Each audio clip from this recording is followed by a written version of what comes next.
Okay, so this video is going to be the instructional video for the hip. We're going to do 3 projections. We're going to do the AP hip, the Lowenstein lateral hip, and the cross table hip. So the 3 projections, you will be expected in your lab practical to do all 3 of these projections. So I'm going to start out by saying we will do this on a 10 by 12. The orange-red line will go at the bottom, not the top. And it is going to go in the bucky, so you will be detenting for the AP and the lateral hip. The cross table will not be in the bucky, will not be detented, but I will show you that in just a second. We're going to start with the AP hip.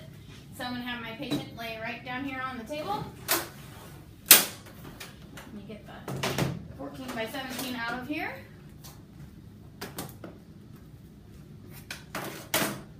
And I'm going to put my IR in the bucky tray, detent my tube, get everything lined up and set up so that I don't have to move it again. And this will be done at 40-inch SID. And today we're going to look at Mrs. Marshall's right hip. So I'm going to make sure that her right leg is nice and straight. I'm going to point her toes straight up and down.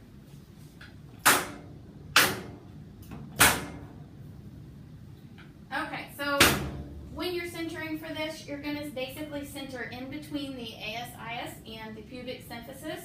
So unlike the pelvis where you centered up fairly high to get to the top of the crest, we're going to go down a little bit. The top of your crest does not need to be in this image. We are basically looking at the femoral joint, basically where your femoral neck kind of goes into your pelvis, that socket. That's what we're looking for, so we don't need to worry about getting the crest on there. So here's her pubic symphysis is about right here, her ASIS is right here.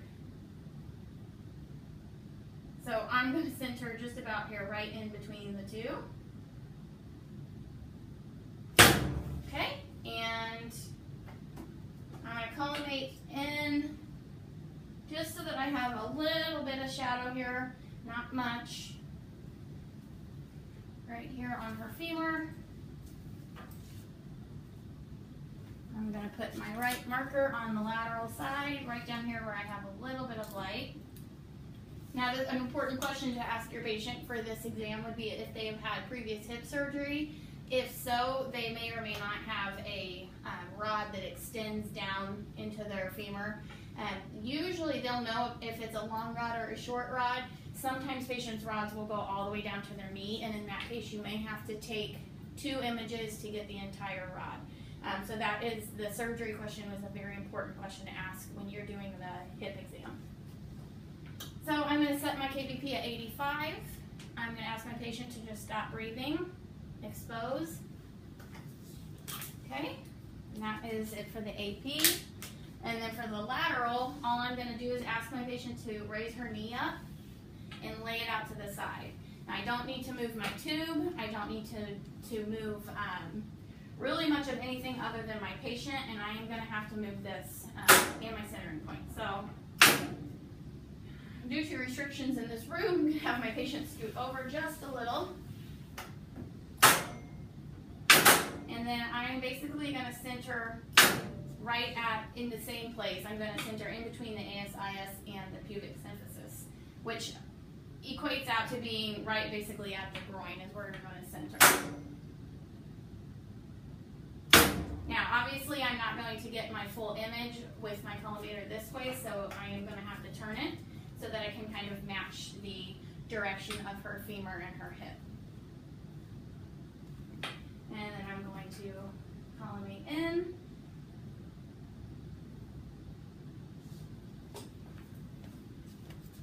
I'm going to mark her right side here in the little bit of light that I have showing.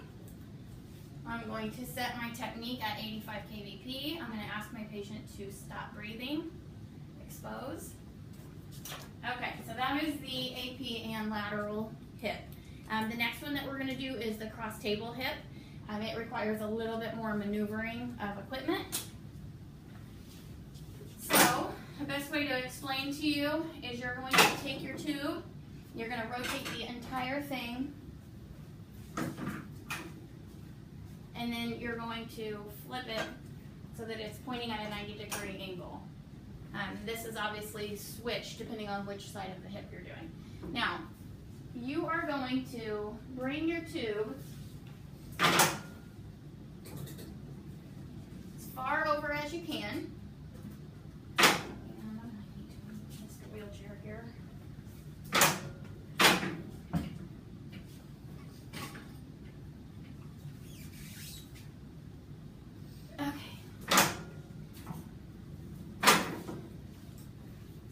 Now you're going to need to use this IR holder for this one.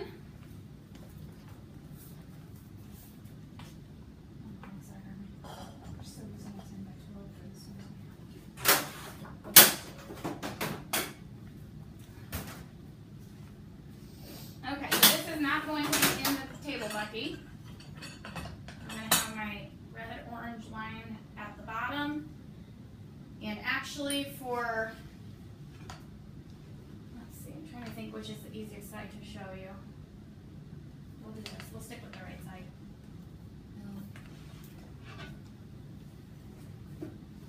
I'm going to switch this just so that it's a little bit easier for you guys to see.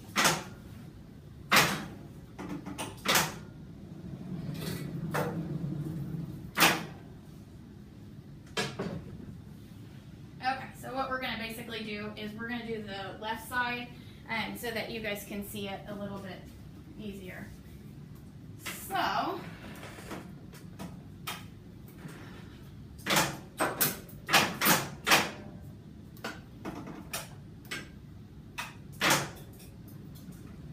okay, now the idea of this exam is basically that we're getting the left side of her hip and we have to get this leg so that it's out of the way.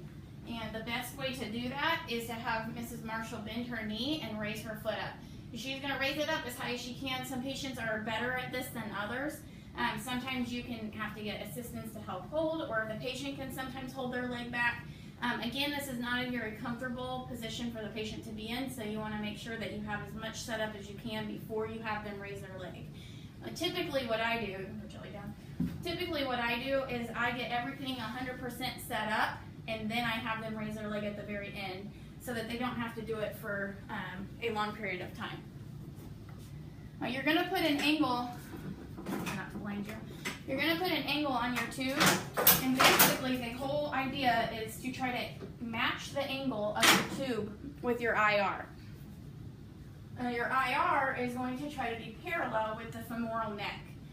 So to do that, I'm going to put my IR about right here. And then I'm going to try to match that angle with my tube.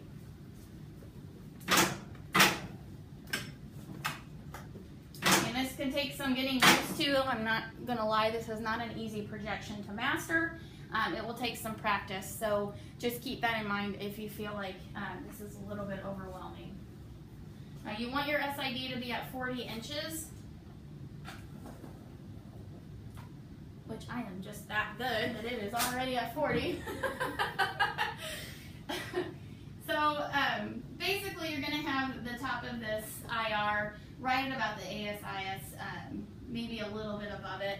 You're going to try to get this this surgical neck and femoral neck is basically where you're looking to center your central ray. So easier way to put that is you're going to center right into the groin. Doing that is pretty much going to get the image that, the centering point that you need. So it looks like I've got everything set up here. So at this point, I would ask my patient to go ahead and raise their leg up and to hold it back as much as I can. And then I can make just a few adjustments if needed. And you want to make sure that your central ray is in the middle of your IR, which means you're going to line it up to that little arrow. And then you're going to collimate just to the size of your IR and in just a little bit. So you don't want a whole bunch of light up here at the top. And I'm going to mark the left side. Right there at the top where I have some light. I'm going to set my technique at 90 kVp. Ask my patient to stop breathing, expose, and you can relax. And that is going to be the conclusion of our instructional video for the hip.